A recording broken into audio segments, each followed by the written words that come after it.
So, I heard you're looking for a go-to source for entertainment. Wait for it. Gaming? Wait for it. Anime? Plus Ultra! Mr. Eric Almighty and Phil the Filipino? Yeah, they've got you covered. And all you gotta do is...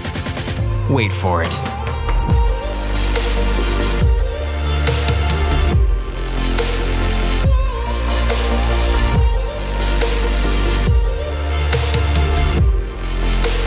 This is the Wait For It podcast. Hey everyone, welcome back to the Wait For It podcast. I am your co-host, Phil Smith, aka Phil the Filipino. And joining me as always is your other co-host, Mr. Eric Almighty. And Eric, wow, we are already to the month of August, which means this is the 8th iteration of the year of Late to the Party. And, you know, it's been kind of all over the place when it comes to some of these films. We've watched some movies that are strictly memes when it comes to, when it came to Real Steel and Lego Ninjago, which, at a quick glance, got a lot of downloads. So we didn't hear from, like, Lego Ninjago fans, but you guys liked the episode, so thank you for that, as always. But, Eric, for the month of August, we are returning to what is considered, a classic. I think whenever people bring up kind of the golden era of, like, the 80s, 90s action film, Top Gun is near the top of that heap all the time. I mean, I would go as far as saying, like, this is definitely one of those movies where people are like, you never seen Top Gun? Like, what do you mean you've never seen it? And so we committed to both Top Gun and Top Gun Maverick here this month. And Eric, you know, I'm very excited to have this conversation. I actually was really excited to watch these movies, so I watched them like weeks ago. So I don't know when you checked them out, but I'm very excited to talk about these two films that are very, very highly regarded, huge fan bases, and obviously huge when it comes to nostalgia. I think we actually took a reverse approach than normal for this. I did the typical Phil thing, which was to watch it in the last 24 to 48 hours. So everything is fresh on my mind. Phil did my role, which is watch it weeks in advance, and then leading up to the episode, oh shit, what happened? Like, what was the movie about? But Top Gun is one of those movies that, like, kind of explains itself. And Phil, I think that's why we never really got into Top Gun in any way. It just, you kind of know off of face value what the movie is going to be, at least you think you do, and you make a judgment call. And I think we've made that judgment call up until recently. And Phil, I know for me, I think the same for you, the talk about Top Gun Maverick definitely brought that conversation forward, and is a movie that's been on our radar since it came out, and it was nominated for Academy Awards. So a movie that came out of nowhere, at least in our peripherals, and I think that this is going to be a great conversation for both the original and the film from just about 2 years ago.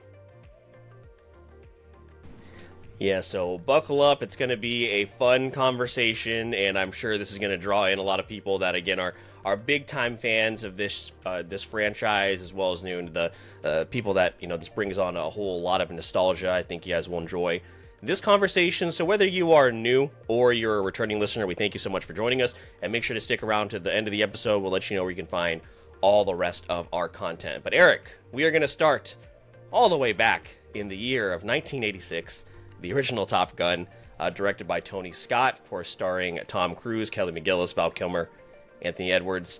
The letterbox synopsis for Lieutenant Pete Maverick Mitchell and his friend and co-pilot Nick Goose Bradshaw: being accepted into an elite training school for fighter pilots is a dream come true, but a tragedy, as well as personal demons, will threaten Pete's dreams of becoming an ace pilot. And Eric, I told you I wanted to jump into this right away when it comes to this movie. Top Gun 1986 is one of the gayest films I've ever watched in my entire life, and I love it for that. It's fantastic. You will never be able to convince me that Maverick's love of his life is Charlie. It is Goose. This is a love story between Maverick and Goose, and it leans into it, and I love the bromance of this. I ate this shit up, man. And again, I think when you think of like films from this time period, and some of the reviews pointed out like how many times within a like 5 minute span can you play the same song over and over again? Not Danger Zone, but the other one. What song? Take My Breath Away. Oh, dude. Take My Breath Away. And they were doing this thing in movies that I really don't like, which is when the music completely gets drowned out by the dialogue. So it's not like playing subtly and then increases. So loud. They would stop the song, do the dialogue, and then da da da Play the song again. Da da da da. It kept happening. I was confused. I was like, did I accidentally rewind the movie? But honestly, you could replace the scenes with Maverick and Charlie and put Goose in there, and I think it would work even better. But again, and that's what a lot of these comments say as far as this. First, the very top comment on Letterboxd, not just sort of gay, but actually one of the gayest movies I think I've ever seen. Take My Breath Away playing 4 times within a 20-minute window is truly unhinged shit. I fuck with it, man. Some of these, may I offer my scientific assessment? Not gay enough. That's one of the reviews here. So. I actually really fuck with that last comment, because I guess I can see why you said that, and now that you're saying it, yeah, kind of gay, but it definitely could have been gayer. I've also seen Challengers this year in the year 2024, very, very gay. And Zendaya's in it, so how? But it is what it is. I don't know. That is just very funny, but the music part of it, Phil, one of the topics I wanted to discuss about Top Gun, it's so funny we're starting off the episode this way, because I should be noted, very much enjoyed this movie, but it was very much in a time capsule. 100%. From cinematography Absolutely. to its soundtrack. And they got the rights to Danger Zone and Take My Breath Away, and they were like, we're gonna fucking milk this thing. Hey, baby. there's no money left for any other music. We gotta this and Great Balls of Fire. Now, we're gonna talk about Great Balls of Fire in a little bit. I was genuinely shocked at how that song moved me. But yeah, so they just had songs like that all over the place. This movie, I know a lot of movies use music of the time or of the culture. This one just was a little bit on the nose. It was a little bit too much. Not surprised in a Tom Cruise film though, or in an 80s film, to kind of hear some of the choices. And it was probably the funniest part of the movie. Because this movie's a vibe, Phil. This movie's an absolute vibe. Again, we talked about time capsule. So 80s. I loved it for that reason. But it definitely, led to some flaws. So when we'll kind of criticize and talk about the movie, I'm sure, Top Gun, the first one, I think we can all agree is not a perfect film. And really doesn't lead to a real argument for a sequel, at least in theory. So I'm very curious to kind of touch that dialogue about that bridge from Top Gun to Maverick. But Phil, what did you think overall about the movie? We kind of talked a little bit about the main kind of takeaway that you had. But what did you think from an overall standpoint? Because I know we're going to give our score, talk about Top Gun, and probably the latter half of this episode will be about Maverick and that score. Yeah, like you said, a total vibe. When I think of a 80s action film, I think of, and I'm not sure, maybe this came out in the 90s, but I think of Predator.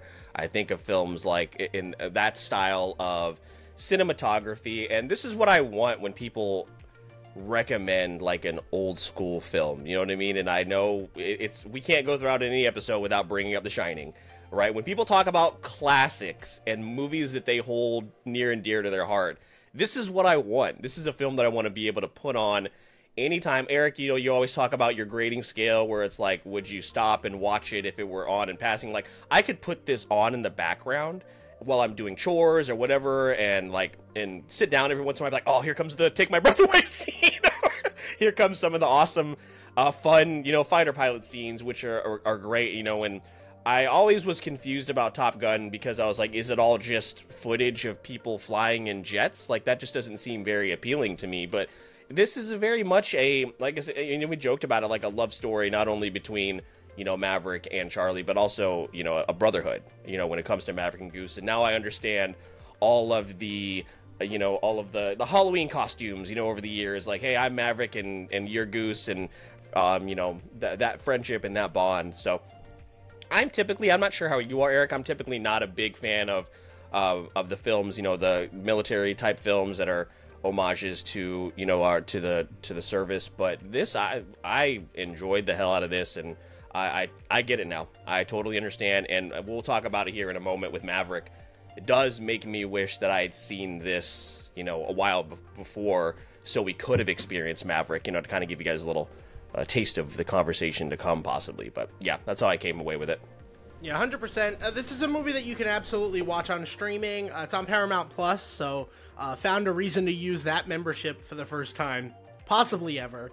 And, you know, it was a good time. Maverick, we will discuss, Phil. I think we're, in this series particularly, late to the party, we are running into movies that we just wish we saw in theaters. And we'll broach that topic, definitely, when we talk about Maverick. Sticking with the first Top Gun, though, again, just Tom Cruise, I mean, charismatic guy, good-looking guy. You got Val Kilmer. You got a lot of other people in the cast that do really, really well. Tom Cruise, a little bit of a creep, you know, going into the girl's bathroom, following her. That was odd choice. He's also very dramatic, very sensitive. He doesn't like getting feedback. Fucking drives away, almost gets them both in crashes. It was those type of things, though, that like made the movie unintentionally funny, which I think we've addressed a couple times here to start the episode. From a serious standpoint, I think this movie had very standard beats that it executes very well. I don't think at any point the movie goes too far with them, and that could be to its detriment. But Phil, again, because the movie's more going for like an aesthetic and a vibe, I kind of like let a few things pass when it came to plot, story, and some of the things that I typically criticize a movie for. This movie, at no point did I feel I had to take too seriously, but that also didn't mean the stakes weren't necessarily high. Again, they may not have been all-time high stakes in the first Top Gun, but they were there. And I at least appreciated that. It made me invest in a lot of the characters. You already mentioned the death of Goose, which is a big part of this. While I don't necessarily feel the full effect of that, that's a great example of, again, something that kept me on my toes with this film, not exactly knowing what I was in for. And for that reason alone, again, it at least kept my attention for its almost 2-hour runtime. Did you know Goose died going into this? I did not, but I figured there was a reason that someone looked just like him in Maverick, because I had seen Miles Teller. So yeah. I kind of put 2 and 2 together. Yeah. How he died, did not see that coming. No, definitely not. I texted our friend Erica because she's a big fan of this franchise, and I was like, Goose died? I texted Philin too. I was like, say psych right now, please. Like, this is gonna break him. Forget Meg Ryan. Tom Cruise is gonna be devastated. So yeah, did not see that coming. Yeah, it was very shocking to say the least. But you know, this movie, Phil, and again, I want to give Top Gun enough time in this episode and talk about it, but maybe, you know, if there's any other positives you want to bring up, definitely do, or take this as the opportunity to transition to criticisms. This movie, I think, is a great compliment to Maverick, not vice versa. Like, when we talk about Maverick, there are so many things that happened in the first Top Gun I genuinely appreciated in Maverick. As a standalone film, just like you mentioned, it's a movie that if you put it on, and again, you hear Danger Zone for the 50th time, then that's fun. But this movie, again, is one of those ones you're kind of glad you see it. You understand why it's a classic to certain people, but you can also see how this movie is not someone's cup of tea. And from that standpoint, again, I think this movie has a lot to offer. I think you should at least check it once. But I know for me, every time I talk about the first Top Gun, it gives me an itch to talk about Maverick. Yeah, that's a really good point. Like, I could see a world in which Maverick came out first and then they released Top Gun as a prequel, right? That's how we're seeing a lot of these films now. But yeah, it's just kind of, you've alluded to some of this stuff already. It's just a very messy 1980s movie, and while I enjoy the hell out of it, and I'm so glad that I have now seen it, it will, like you said, it will lead to, but Maverick, though, is when they really perfected this this formula. So, and in the fact that, like you said, it's a time capsule film. The Tom Cruise stuff is a little creepy when, like, with the bathroom stuff, but again, these are all things that just happened in that time. And as a military kid, and a lot of you that are Navy brats, Army brats, whatever, like, you know that some of these people don't conduct themselves the best. So it is kind of a representation of like how things used to be and may sometimes be at some time. But yeah, it's just kind of like an all over the place, messy film. So there's not necessarily like major criticisms, I think, that you could really give it that like are really going to, I think, really like make anybody angry or frustrate them. It's just like, man, what a fun movie. But you know, it is what it is. It will sit there at the score that we probably both gave it, and that's fine. That's perfectly fine. Maverick, though, you should watch Maverick. Again, I definitely think there's a theme here. So, Phil, let's talk a little bit about the reception of Top Gun, where we stood on it, and then I would love to transition you into a conversation about Top Gun Maverick, which, again, was a movie, at least I understood, that even Top Gun fans were like, why are we getting this? And again, that was at least my perception of the landscape at that time. Correct me if I'm wrong. Maybe people were really excited for a Top Gun sequel so many years later. I just didn't see the need for it. And then when you started hearing not only the praise, but how it looked, how it went from start to finish, how it ended up getting nominated for Academy Awards, then all of a sudden you start to look at it a little differently. And again, it puts the shine on this first film for people who have never jumped into it like us. So how was the reception to Top Gun, at least from a score perspective? And then we'll give ours.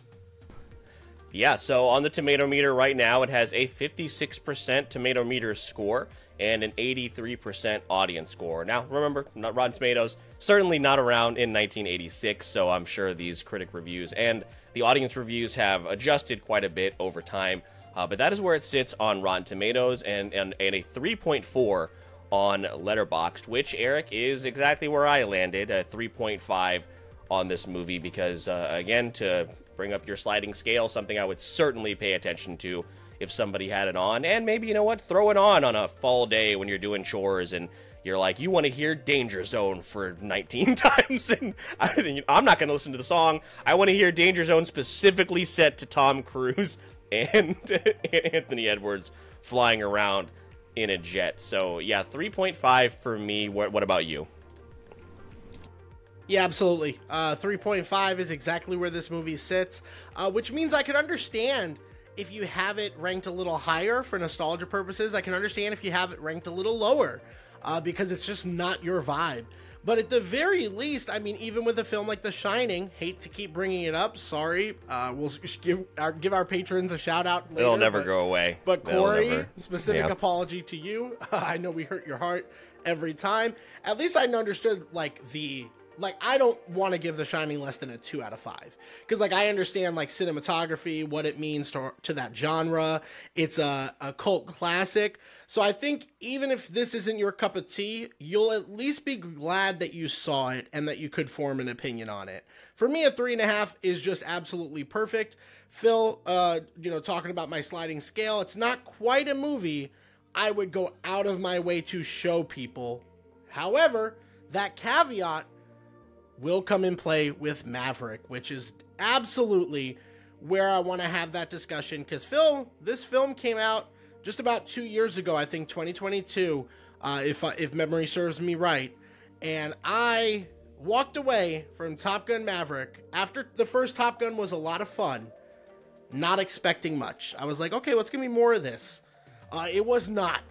I would argue potentially a much different movie in so many different ways with some similarities, and I was blown away. A movie that I wish we had seen in theaters. The last movie I think we've actively voiced that was Interstellar. This is 100% on my list. If this movie was to come back out in theaters, I would highly consider going to check it out. Phil, what did you think about Maverick? Because this is our first time talking about both of these movies.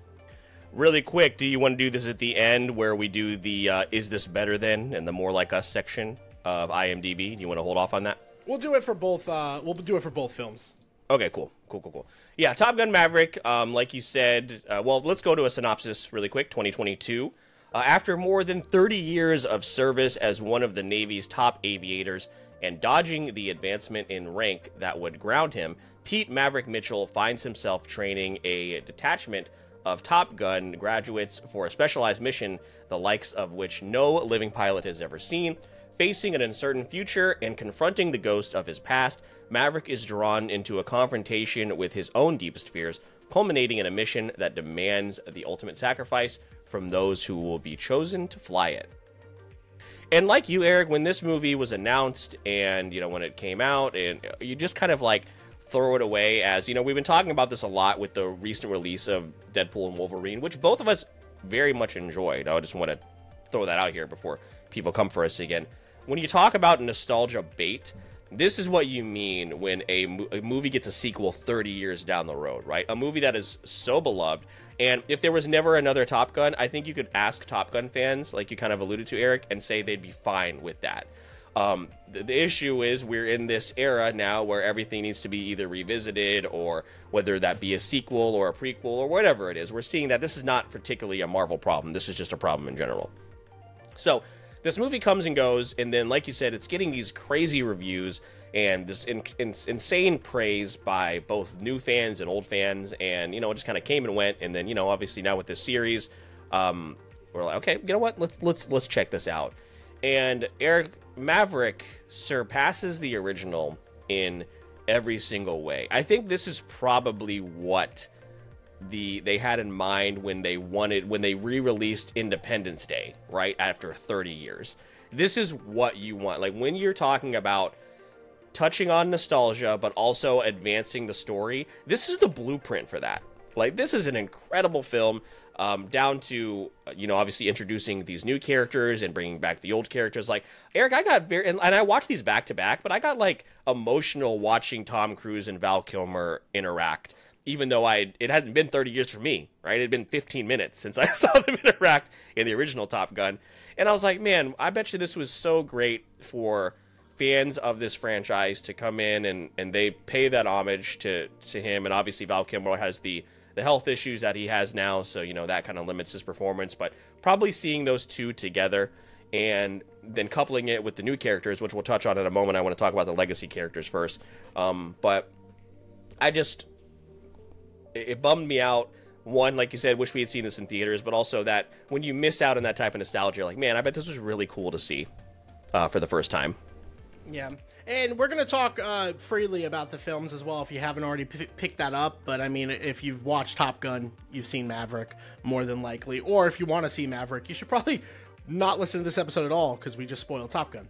But one of the things I'll say, Phil, is that I agree with you on some of the emotional connections. The first movie doesn't quite take us there for everything. Even with Goose's death, I hurt, but, like, it wasn't, like, emotional hurt. It was like, God, that sucks. Like, that's a shitty way to go out. I understand what they're doing with the story. I get it. From the beginning of the movie, especially when we bring in Miles Teller's Rooster, and we hear Great Balls of Fire on the piano, my mouth just dropped. I was like, my heart, no. And Tom Cruise just kind of watching it and reminiscing, that got to me. And at the beginning of the movie, I was like, oh no, Top Gun actually worked, because it had to work for me to feel like this. And for a movie I gave a 3.5, I just didn't think that movie had that type of heart. But that movie allows this movie to have the heart that it's selling to you as far as a viewer. And I really bought in from that moment, Phil. I was like, all right, I fuck with these characters. I get the lore. We get to meet Penny, who's the Admiral's daughter, that's brought up.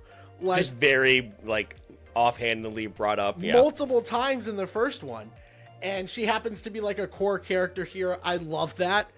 It was just really a good time. It was so much fun. But yeah, I just did not see that emotional aspect coming into play at all.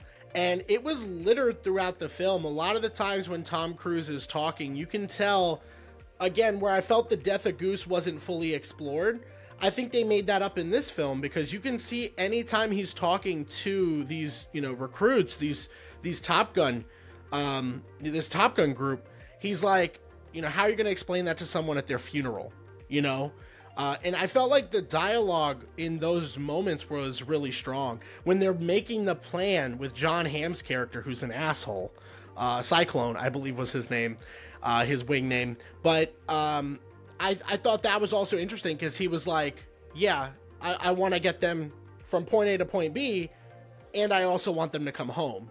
And it's almost like something doesn't click, where it's like, oh, I probably should have thought of that, right? Like, and he's just so genuine, at least his character is. And I felt that character growth in Maverick that I didn't really feel at all in Top Gun. So that was just nice from a story arc perspective. I really felt like the payoff came in Maverick that I guess I was assuming would come at the end of Top Gun. Yeah, no, that makes total sense. I will say, just to kind of shout out, to backtrack a little bit, to shout out Kelly McGillis, who was Charlie in the original Top Gun. She's fantastic also as in her role, and she was asked about if she was ever asked to return to Maverick, and she said she never was, and it's likely because of her age and her build. And we're not going to act like ageism and doesn't exist in Hollywood, and Jennifer Connelly comes in, and that is a little bit of a bummer that she wasn't in this film. But I very much really enjoyed Jennifer Connelly's character, like you talked about. What I thought about was, while you were discussing this, and while we also brought up nostalgia bait and all that, bringing back they brought in just enough of the nostalgia, like, hey, remember this is Miles Teller, he's Goose's kid, and showing the scene in the not a bar, but when they were at the piano. It's like just enough where it's like, oh man, what a great time in this franchise. What a really sweet scene that was. And and Val Kilmer, right, bringing back that character as well. When you bring back these characters and you give acknowledgments to them and nods and give them their moment, like it's when it's done like that, it just bums me out even more about when it comes to Jurassic World Dominion, right? Like, we know Ellie Sattler, Ian Malcolm, Alan Grant, these are iconic characters, we love them, but then they're thrown into this large group in Dominion, and they largely don't do anything, and there's too many of these characters. And again, when it comes to nostalgia and bringing a film to modern day and doing it correctly, like, this is everything that you want. Now, granted, Jurassic World had 3 films, and this is only the 2nd film. We are getting a 3rd Top Gun down the road, but yeah, it was fantastic. And Eric, it certainly didn't hurt that our boy, the Glennaissance, Glenn Powell, was in this movie, and he's not obviously the focus of this film, but he's awesome. So more Glenn Powell, and it seems like he has confirmed that there is a Top Gun 3 date in the works that will be revealed soon. But hey, more Glenn Powell in 2024. It's certainly not a bad thing. No, not at all. And Phil knows I just recently watched, obviously we talked about Twisters obnoxiously. Love that film. One of my favorites of the year. And the other one of my favorites in my top 5 is Hitman. Loved that movie. That was so much fun. Phil, I get it. Like, I don't know if I would have felt this way seeing this movie. I feel like I would have, just not to the level I know it now. But it's just something about Glenn Powell, dude. He's just got that star factor. Again, we're speaking freely about the film. He saves the day at the end. Like, Glenn Powell saving the day, dude. That nothing could have ended that movie better, and I knew, as he typically does. And I knew it was he coming. Typically does save the day. The moment he was named a spare, I was like, oh, I don't know how we're gonna get from point A to point B, but he's gonna be a major factor in the end. And I'm so glad I stuck with that gut feeling, and the payoff was there. We're definitely going to talk about what a Top Gun 3 looks like. But for Top Gun Maverick film, I do agree with your sentiments that, like, it's kind of crazy to see movies like this and Twister work so well, so far from the originals. And again, I'm one of those proponents that a remake is okay, but depending on the circumstances. There are so many movies that do not need to be remade, that we do not need to touch.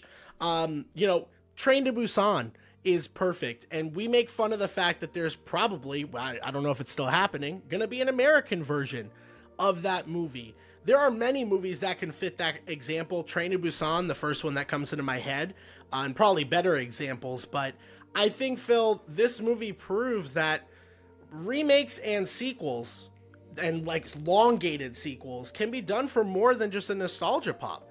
And I think that's super important when it comes to films like this, because from a cinematography standpoint and everything that came with the production of this film, I mean, absolutely breathtaking. This is the type of movie that you do want to do behind the scenes looks into, and I did. I pulled up some videos immediately after watching it and just getting to learn a little bit more about the choreography in the planes, the pilot licensing, and all the work that had to come into play was very, very gratifying. And I highly recommend you check out if you've seen Maverick and you don't really know much of the backstory. But a lot of what we see, Phil, feeling so real, it just bleeds through the screen. Yeah, the attention to detail has always, I think, been a strong point when it comes to both of the Top Gun films. Obviously, with Maverick, certainly coming out very, very recently. But, yeah, man, just exactly what you want when it comes to... I think we figured this out, Eric. If you want your 1980s, 1990s, whatever revival to work, Glenn Powell. He's 2 for 2, right? He's not the star in Top Gun Maverick, but he's in Twisters. He's in Top Gun. He'll be in Train to Busan. Come on, man. It's not... Yeah, there we go. You know what? I'm on board now. I'm on board with Glenn Powell. Actually, speaking of Glenn Powell, and also bringing up Jurassic Park earlier with that revival, he did answer a question about whether or not he had been offered a role in the new Jurassic franchise, whatever that may be, and he said he had read the script and that it was awesome, which leads me to believe that it is not awesome and he did not want any part of it. So that's not good. Not great. Not a good sign. Not a great sign at all. But Phil, this movie just screams cinema. You know that meme of Martin Scorsese where he's just like pure cinema? I know that movie, that meme can describe so many movies, but it's the first one that came to mind for me. I'm gonna look up if you want to keep speaking. I'm gonna look up if Hideo Kojima reviewed this. Hideo Kojima reviewed this back in 2022. I'm gonna look it up. So yeah, but I just think it's just it's a staple in cinema. And then when you hear that how many awards it was nominated for, again, you kind of joke. We joke about it when we don't know what we're talking about. Like, oh yeah, Top Gun, how could that be nominated? But Phil, it just makes a lot of sense. Before we get back to that point, I think you found something. He saw it 3 times in theaters. Okay. So he said, Tom and I are flying again. I knew IMAX was the way to go. I think I cried most the 3rd time. I'll go again. So he may have seen it more than 3 times. Maybe. But as of June 2022, he had seen it 3 times minimum. He has tweeted quite a bit about Top Gun and Top Gun Maverick. So, yeah, Hideo Kojima approved. That's crazy. But, yeah, this movie, from what I'm looking at, I'm just doing a quick search. I meant to do this earlier, so apologies if it's wrong. But from what I'm seeing here, Top Gun Maverick was nominated for things like Best Sound, Best Visual Effects, Best Film Editing for the Academy Awards, but also, Phil, Best Picture in 2022, or the 2023 awards. I think totally deserving. And when we talk about ratings here in a little bit, I think my rating absolutely will be higher after I've rewatched it on a screen, because I think that's just the element of, again, this is an example of a movie you have to see in theaters. And that would have been my main go-to saying had we seen it when it came out. But I implore you guys to check this movie. Don't wait till then. It is so much fun. It is so good. Again, tug at the heartstrings more than I thought it would. Still pretty funny. This time less intentionally so, or more intentionally so than the first one, which was kind of funny because of the times. But Phil, I do want to talk to you really quickly about, before we get into ratings and stuff, the arc in which this movie takes. The story, I also thought worked out better. So, I'm a pretty big plot story guy, where the first one just felt like stuff was kind of happening. They're kind of at Top Gun, then they graduate, then they happen to have a mission.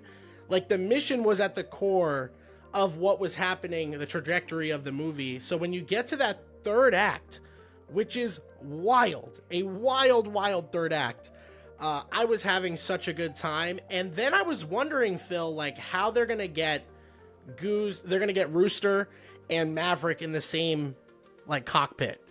And the way they did that, I thought was just it was kind of funny, but also very creative. Like the way that you had that suspense being built, like I bought into it. That whole third act, I was like, I don't know where we're going with this. I want to see what happens. All I know is Glenn Powell's going to save the day, but how we get there, no clue. And I thought that was just a shout out I wanted to make from a film perspective. Again, I think this movie doesn't go all the way up to the levels it could, but unlike Top Gun, I think it goes pretty high. And I think it goes very, very well into territories of films that I like.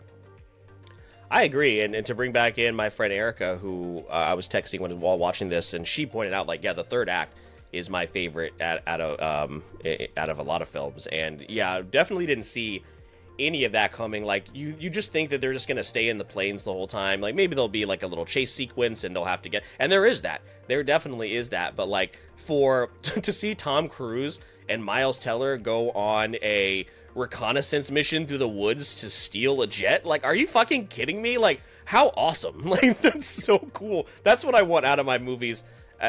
Just do that make that the whole of Top Gun 3. I don't know how to just add Glenn Powell into it, and I'm sold. Like, when you take them out of the taking them out of the training facility, and then obviously into the planes, and then taking them out of the jets and like on the ground, I did not expect to see any of that. It was like what are those games that came? Oh, Ace Combat. Like, if Ace Combat back in the day had a reconnaissance sneaking mission in one of their games, you'd be like, what the hell is happening here? This should not work, but it 100% did. And I do agree, you know, I think there are some things that prevent it from being like maybe one of those all-time classics, but it's up there in terms of just action movies that I've seen recently. And Eric, I keep forgetting to tell you to do this, to make a letterbox list of your late to the parties, which I have done. So you need to go ahead and do that, so we can also discuss about those rankings. I'll tell you where it ranks all time in terms of late to the parties here when we get to grades. But yeah, in terms of story, worked out much better because they were all working towards this specific goal. And, you know, sidelining Glenn Powell is brilliant to bring him back in, like, so good. And yeah, obviously there's just so many good things we can say about this. But the finale really brought it to that next level for sure. Yeah, 100%. And Phil, before we talk about kind of what we would expect from maybe a third Top Gun, we're also going to, as we do, and Phil has been reminding me each time, I need to get better about that, we're going to also do a more like this kind of like mini game from IMDb. Phil, let's talk a little bit about the reception in Maverick, what our scores are, and then we'll kind of we'll take it away into potential sequels and that minigame. Really quick, you said it was nominated in 2022?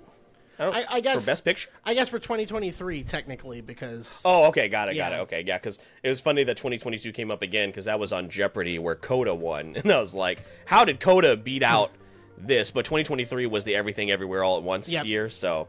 Yeah, that's a tough pull for Top Gun Maverick. So, obviously, both outstanding. But yeah, when it comes to Top Gun Maverick, and I thought I had this up already for Rotten Tomatoes, but I don't. Not Top Gun Mavericks. Let's see, Rotten Tomatoes. Let's see here. All right, Top Gun Maverick, as far as Rotten Tomatoes go, it has a tomato meter score 96% certified fresh and a 99% audience score. When it comes to the letterbox grade, it has a even 4.0 on the Letterboxd as far as letterbox scores, and that's where I landed as well, 4 out of 5. And like you said, Eric, when I watch this again, that's probably going to go up to a 4.5. They're 100% going to re-release this thing, probably in some sort of back-to-back feature in theaters, whether that be AMC, IMAX, or Cinemark, and I'll 100% go see it. And like you said, I think probably not having that theater experience is the only thing preventing it from being a 4.5, because I could totally see my score going up. At the bare minimum, it's probably a 4.25, but, you know, we know how we feel about that. You gotta make hard choices, and that's a hard choice I had to make, because, again, the decimal systems, we try to stay true to Letterboxd, since that's what we're using, and that's what we've based our scaling off of. So yeah, I fell in the same spot. I couldn't quite give it a 4.5. It's a 4. And it's so damn good. It's only gonna go up. 4.5 is absolutely within sights. I would love to see this in theaters. I don't know that I would go see the first Top Gun with it in theaters. I think I've got everything. Come on, take my breath away in 4DX with the speakers blaring. So listen, I will go just for me. Danger zone.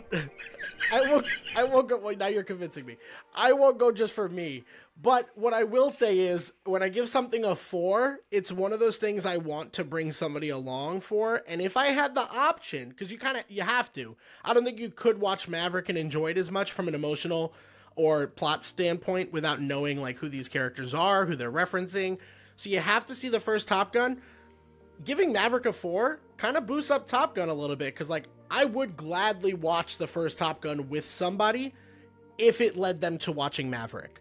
So that's where the difference in scores comes, because Top Gun, the first one, is clearly not a 4 for me. It's a clear 3.5. I don't see that going up over time, and I don't want to rewatch that movie. I think I got everything out of it, minus the points Phil brought up, which again will sit with me forever. I will always think about those. Well, the wind blowing through our hair, and then you just hear the way to the danger zone. The seats are shaking, and popcorn's going everywhere. Come on. Oh God. I don't know, man. Maybe that's a 5. It might be a 5 out of 5 theater experience. That 4DX could change a lot. But I do think this movie, again, I would absolutely see both. With somebody who hasn't seen them, I would bring them to a theater. And for Maverick, it just has that edge up. And I really think it will go up with a movie theater experience. Honestly, even now, the fact that it's only 0.5 above Top Gun kind of makes me mad. I kind of want to make it a 4.5. But again, my heart's telling me it's right there. It's not quite there. So I'm going to round it down to 4. But 4.5 is where I think it will end up when everything is said and done. I don't think it's a perfect film. Again, I don't think it quite brings us everywhere we need to go. But man, this movie, just a fuck ton of fun. And such a good time. No clue what a third one of these looks like, Phil. Yeah, that is a interesting question, because I don't think... Well, somebody made a comment in one of the reviews here. It's like one of the only movies where Tom Cruise acknowledges that he's getting older. Like, that's the only time it's really ever happened. So, are you bringing Maverick back? Because this doesn't work without that relationship with him and Rooster. You know what I mean? And obviously now with Glenn Powell being the big star that he is, they're going to want to bring him more into the forefront as well. So I don't want to see another classroom, another X amount of time in a classroom, 45 minutes to an hour. That's not where, that's not where this thing excels. So that's a good question. Do you have any, what do you think? What are they going to do? So me personally, they never really resolved who would be the team leader between Hangman and Rooster. And I think Rooster, although he's playing, he's Goose's son, he's very much playing the Maverick role to Hangman playing the Iceman role.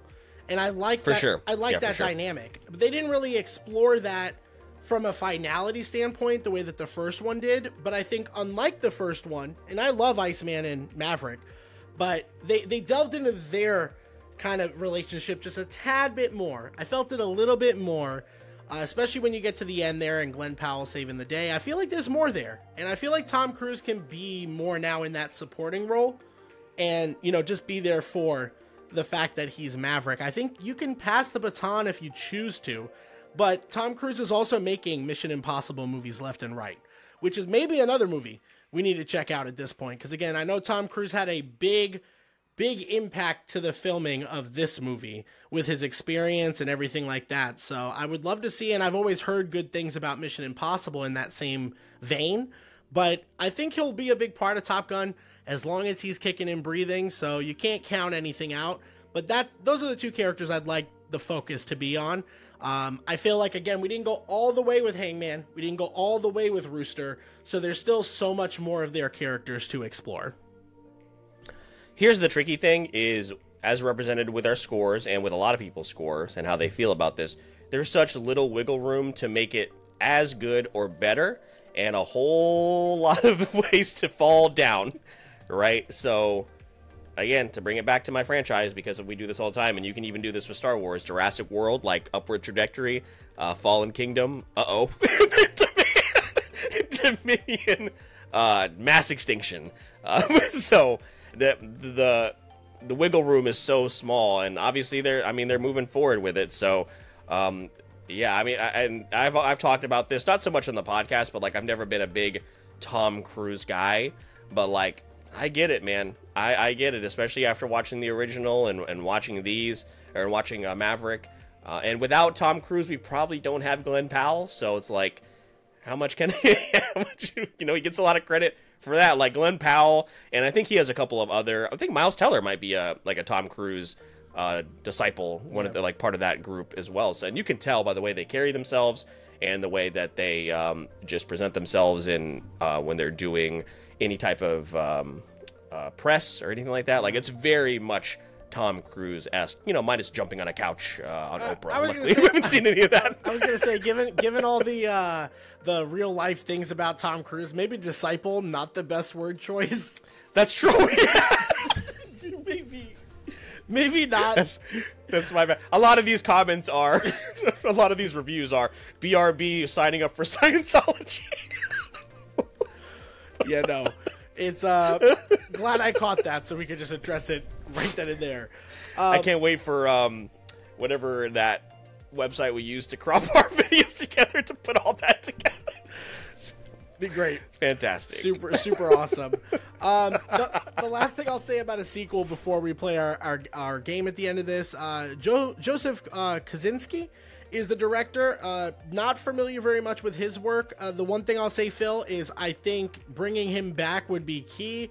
Although you never know if this was kind of like that one-hit wonder type thing, because other films that he had done, and there's not many of them that he was in the director's chair for, were Tron Legacy, which came out in 2010, Oblivion, which was that random movie that Tom Cruise was in, and really the only other big... Totally forgot about Oblivion. Yeah, the only other big movie is this one. He also did Spiderhead in 2022, which was that Chris Hemsworth, Miles Teller movie. I heard that was okay. So, again, did they get lightning in a bottle here?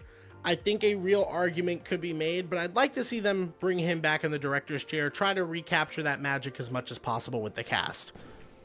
Yeah, maybe it's dependent on a Tom Cruise team up, because Oblivion's got a 7 on Letterboxd. That's not bad. I mean, not Letterboxd, on IMDb. Yeah. So that's not like terrible, but I certainly don't. It doesn't exist anywhere within pop culture. Let's see what it has on Letterboxd. 3.1. Yeah. So it's like, that's not a movie we're ever going to watch. So probably not. Well, what is this even about? Not me. Jack you Harper. Might. Jack Harper is the most Tom Cruise character name I've ever heard in my entire life. Was it after Jack Harper? Was it after they asked him to stop doing the Jack Reacher movies? Oh yeah, that's probably why. Yeah. And look at Reacher. That's fun. That's finding a lot of obviously a lot of fans on Amazon Prime. That's something we need to check out too. Yeah, I know. Heard good things about. Hashtag Alan Rickman is my Rickman is my Batman. It's my Bruce Wayne. All right, let's jump into our IMDb game. So IMDb recommends movies more like this in the app for IMDb when you pull up a film. So for Top Gun film, we're going to jump into a couple of movies. This will be interesting because I haven't seen a lot of these probably. A lot of these are Mission Impossible, which I know you have not seen. But I will go for the ones that I think you've seen or you at least have heard of. Would you rather watch the original Top Gun or Avatar? I would watch most things. I would watch, what's that movie we were just talking about? I'd watch that over Avatar. Oblivion. All right. That's a little disrespectful. I would actually go Avatar here. I hate Avatar. The first Top Gun? Okay. Would you rather watch the original Top Gun or Jurassic Park? Oh, Jurassic Park. That's... Yeah, I shouldn't have asked. Yeah. Shouldn't have bothered. Would you rather watch the original Top Gun or Independence Day? Ooh. I gotta go Independence Day because I'm a OG Will Smith guy, so Independence Day. Yeah, it's also less creepy. Startling lack of Take My Breath Away, though, in Independence Day. Startling. And then the rest of these are like Tom Cruise films, so I'm going to rattle them off and see if you've seen any, because I don't know what your Tom Cruise filmography is. Yeah. Would you rather watch the original Top Gun or Minority Report? Ooh, I like Minority Report. I also, this is also crazy that this is the second and third Tom Cruise movie we did this year because of Edge of Tomorrow. I forgot about that. I'd probably go Top Gun. Top Gun. Jerry Maguire. Oh, Jerry Maguire. Absolutely Jerry Maguire. And A Few Good Men. Man, those are two... You watch those for two totally different reasons. I guess it depends on the mood. Yeah. If I want Tom Cruise beach volleyball, then I'm going Top Gun. But if I want courtroom, courtroom drama, then yeah, A Few Good Men. Yeah, very, very different moods to be in for sure. All right. I love how they replaced the volleyball with touch football in Maverick. I was like, not gay enough. We need more. That's probably what kept it from being a 4.5, to be honest. And they had a girl in it. Yeah, ew. Ew. Gross. Ew. All right. Oh man, what a fun movie. Coming unhinged. All right, I think this episode's going on long enough. Number one, she's a number one. What is it from? Stop. And number three, she's a girl. She's a girl. Oh yeah. Stop. You're gonna have to play that. It's Sheen from Jimmy Neutron. 1, she's a female. 2, she's not a boy. And 3, and most importantly, she's a girl. Yeah, from Jimmy. All right. So for Top Gun Maverick, I know you have not seen The Wolf of Wall Street. Criminal also might be a future episode of this series. So, would you rather watch Top Gun Maverick or Joker? Oh my God, those are also two very different vibes. I'm gonna go Maverick because Joker is a heavy watch. I did see it twice in theaters, which was a task, and I enjoyed them both times. But it is a heavy film, so I'll go Maverick. All right. Would you rather watch Top Gun Maverick or Oppenheimer? Son of a bitch. These are going to be harder. I'm still going to go Maverick because Oppenheimer as a film is better, but Maverick is more fun. Yeah. Like, if we're talking about... I haven't sat down and watched Oppenheimer since it came out, or since we saw it in theaters. Have you? No. Yeah. I probably will watch Maverick before I watch Oppenheimer again. Right. So, because we didn't go watch like Oppenheimer in IMAX, and we certainly could have, but we were like, that was a great time. No, not a great time. It was a very depressing film, but Barbenheimer itself was a great time, and we just kind of left it there. Yeah, honestly, I think we could do this full list here. Avengers Endgame. Oh, Endgame. I'm sorry. Yeah, I gotta go Endgame on that one. Yeah. What about Inception? I think I might have to go Inception on that one. That's one of my favorite films, like, ever. What about Gladiator? You're killing me here. You're killing me. I am gonna go Maverick for now. Man, Gladiator 2. Are we seeing that? No Glenn Powell. So who knows how that's gonna go? But they got Denzel, so. And they got Pedro. So are we seeing I think Pedro's probably the other guy. Are we seeing? I'd be down. Okay, probably. After Borderlands. To go from Maverick to Borderlands is going to be tough. Might have to change my mind there. The Dark Knight. Oh, The Dark Knight. Yeah, gotta go to Dark Knight. The Dark Knight Rises. Maverick. Okay. Yeah, Maverick. Forrest Gump. That is not the same. That's why all these other ones I can say, like, okay, that's fair. This does not belong here at all. Some of these are jarring. That's why I'm going through them all. Maverick, because Jenny sucks. I think I know the answer to this one. Interstellar. Yeah. Django Unchained. Oh, Maverick for sure. Django Unchained has its moments, but like it hasn't aged the best. No. It didn't age well when it came out. No. And then the last two I'll call out here: Spider-Man: No Way Home. Oh, No Way Home. Okay. Yeah. And still a Marvel shield. And Catch Me If You Can. That also doesn't belong here. I know. It's a good film. I'm gonna go Maverick. Would you rather watch Catch Me If You Can or Forrest Gump? I know you're a big Catch Me If You Can guy. Yeah, I'm pretty sure, right? They're both Tom Hanks films, so it's pretty difficult. Catch Me If You Can has a lot of replay value. I feel like you can only watch Forrest Gump so many times. I also would not that I have cable, but like not that I use it except for sports. But like Forrest Gump's one of those films you can jump in at any time, and just watch it from whatever moment it's at. Where like if Catch Me If You Can is on, I'm like, well, I don't want to watch this. I want to watch it from the beginning. Yeah. So. Yeah, that makes sense. Yeah, definitely more iconic out of the two. But yeah, Catch Me If You Can, I really thoroughly enjoyed. But yeah, that was our more like this game, and I think a success once again. Well, let me give you this, Eric, as we wrap up on, obviously, from what has been an episode we were very excited for as we were approached. This is definitely one of our longer Late to the Parties just because of how much we enjoyed ourselves. But I will give you, since you haven't done it yet, but I have been doing a Late to the Party list on Letterboxd as well as international features. Right now, I have Top Gun ranked 14th out of 26 Late to the Party films. It is behind Bullet Train and in front of Edge of Tomorrow as of right now. So again, I would definitely rewatch all three of those films, actually. So that's where that lands. And it's 5th all time because number 1 is Goodfellas, number 2 is Interstellar, number 3 is Paddington 2, number 4 is The Big Sick, which, you know, is one of my favorite movies, and then Top Gun Maverick. But again, that could switch upon seeing Maverick in a theater setting, and it's right before Mad Max Fury Road, which is another movie we watched this year that's just awesome. So much fun. So that's where it sits right now on my Late to the Party list. Yeah, I need to put that together promptly, so keep reminding me.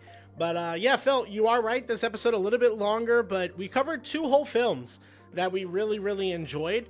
And I definitely think this is just us bouncing back to where we needed to be after the Lego Ninjago episode, for sure. I try to wipe that out of my mind. Again, so many downloads. Where are you, Lego Ninjago fans? We didn't hear from it at all. I don't think they want, no one came. I don't think they want to be heard from, to be honest. That might be it. Yeah, I guess it was our most downloaded episode in July. Granted, it's the oldest episode in July, so there's still time for that to even out. But, guys, I don't understand yet. Again, more of you need to go watch Ultraman Rising, for the love of God, please. But yeah, really fun. Yeah, almost coming up on an hour in terms of just recording time. So imagine what happens when we watch all 3 Godfathers. And if we don't like them. Yeah, well, that might... I just think of that Peter Griffin from Family Guy. He's like, now that we're about to meet our demise, I just want to get this out there. I did not care for The Godfather. I do look forward to our version of that, potentially. It insists upon itself. What does that even mean? Oh, God. But, yeah, really glad we watched these. We will be seated for Top Gun 3, Glen Powell, which I assume is what it will be called. They're going to shift, actually, to where Glen Powell is actually Goose's biological son. Do like a test. Yeah. Or they're brothers or something. Yeah. Something like that. But yeah, Eric, anything else you want to mention about either one of these films before we wrap up what was a very, very fun episode? Shout out to Tom Cruise and 1986 Top Gun. Again, gayest film I think I've ever seen. Or at least the gayest film I've seen in a very long time. Yeah, they undid a lot of that gayness in Maverick, which is disappointing, I think. Again, could have made it a 4.5, but here's hoping. Top Gun 3, a romance between Rooster and Hangman. Let's do it. I'm saying, make it happen. Sign me up. All right. Yeah, no, I have nothing else to add here. I am pleasantly surprised and excited that we talked this long and at length. We had been holding off on talking about it, which is why we started a podcast. So you should probably watch other episodes, listen, and watch to other episodes that Phil will talk to now. Yeah, if you want to listen to us talk about Lego Ninjago for whatever reason, or anything else here in the podcast, you'll find everything you need in a nice little package called the Linktree link in the show notes of this episode.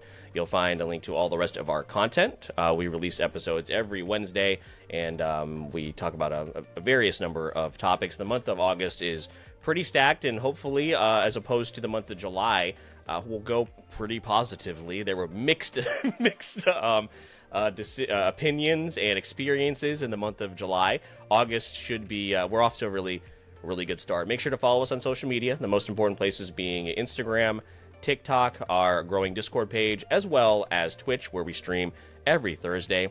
And if you want to support the show, you can do a couple of things. You can head to our YouTube page, leave a like, subscribe, turn alerts on, all of that stuff, and that's all very, very helpful. And you can go to Apple Podcasts, Spotify, wherever you are listening, and leave us a 5-star review. But if you find yourself wanting to have a few extra perks, maybe see some behind-the-scenes stuff as to how all of this craziness comes together, Eric will let you know how you can do all that.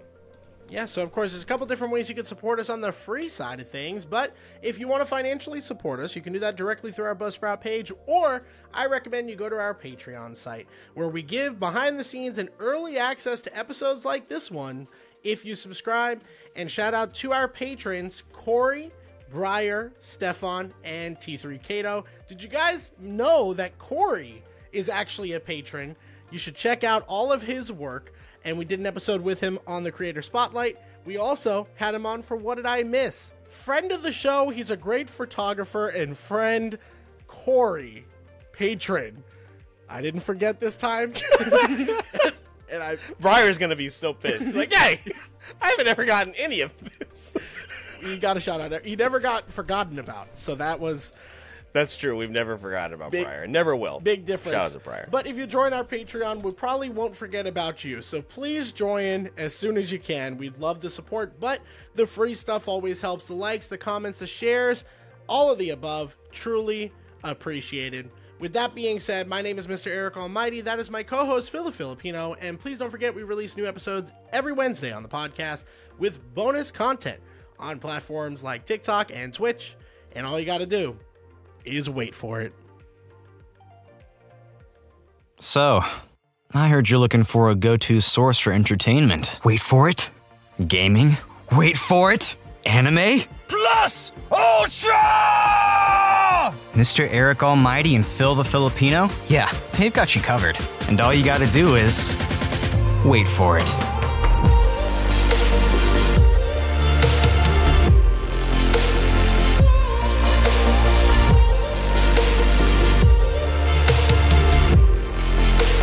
This is the Wait For It podcast.